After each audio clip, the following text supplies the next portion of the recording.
One day, I want to see somebody else play my game. Someone who isn't me. In fact, I want to see a lot of people play my game. I want to see YouTube and Twitch players speedrunning for the best time. I want to see people discussing what builds work best for them.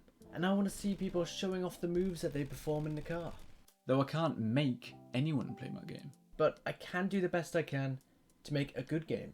In reality, that won't matter if nobody knows it exists. I want to release this game and I want to do it the right way. Luckily, there are people who can help with this. Publishers.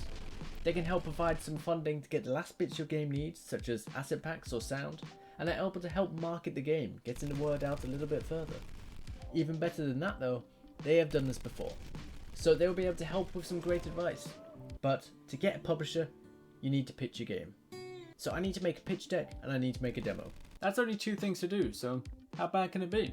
Let's work on the demo first and then make the pitch deck. I need to finish this boss by adding the laser attack. The idea is simple. The boss will fire a canister at the top, aiming for it to land on the player. When it lands, the device will activate and turn on some deadly lasers while spinning in place. This creates an obstacle. This is a good mechanic because it makes the player think and act differently. It changes how they move, creating player agency. First off, we need a weapon for the projectile. I found this and it seems very fitting. It was also pretty simple to put on the boss and have it rotate towards the player. It will then fire the projectile at the player, but how does the player know where it's going to land? So I created this target icon and I allowed it to track the player. Just trying to avoid it is already a little intimidating. When it reaches the player, it will start to spin and will stop following the player, locking its chosen target.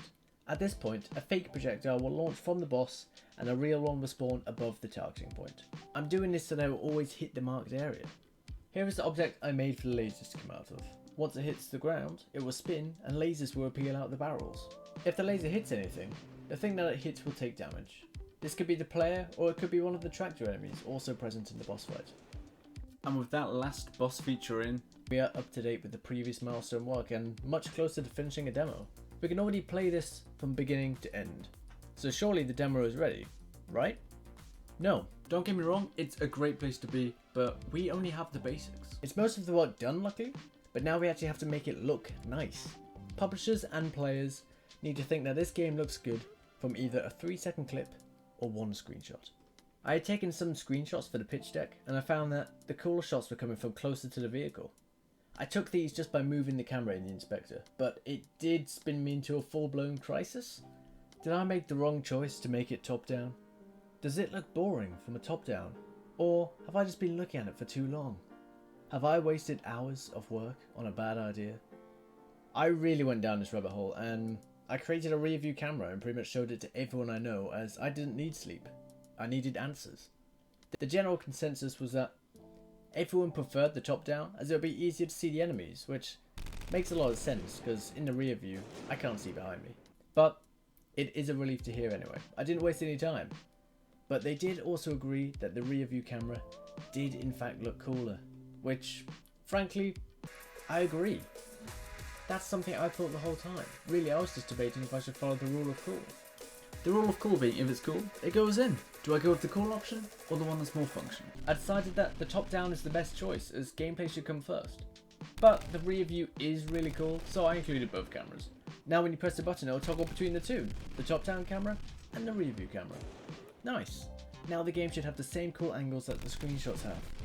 I had a playthrough to see how the game is holding up, and after playing through what I had, I realised that the main menu just doesn't hold up anymore. It looked good when I used HDRP, but now that I'm not using that, I think it's quite standard. And at this stage, standard just doesn't cut it anymore. I needed something that looked nice. I already know that the player's main HQ will be set in an old barn. I took some inspiration from this shot in the beginner's guide, and I got to work. I'm not gonna lie, I forgot to actually record the whole construction of the new main menu. But I did originally create the barn just for a screenshot in the pitch deck. I just positioned the camera and created the outside. Before long, I had this. The menu worked straight away as all I needed to do was adjust the camera positions. I also have this combine harvester working the fields at the front. That's right, I finally found a use for the random combine harvester that I made. Nice. Now, what else can we do to make the game look and feel nicer? So let's put some game feel into the car mechanics. First up is boosting. So let's see what it's like so far. It's disgusting. It is pure garbage. It needs juice. It needs screen shake, speed lines, motion blur. and maybe even a saturation boost. This is much better. Look at this.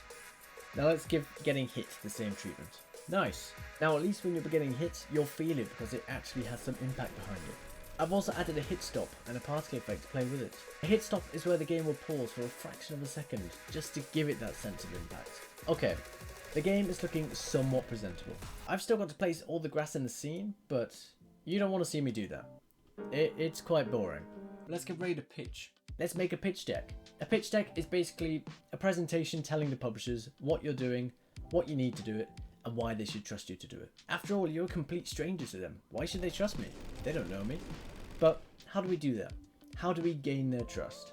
Well, luckily I have the advantage of working at a game studio, so I can just ask, how do I make a pitch deck? They've done it successfully before, so they have lots of good advice. So I use some of their advice, and I also use this handy guide on making a pitch deck released by Raw Fury.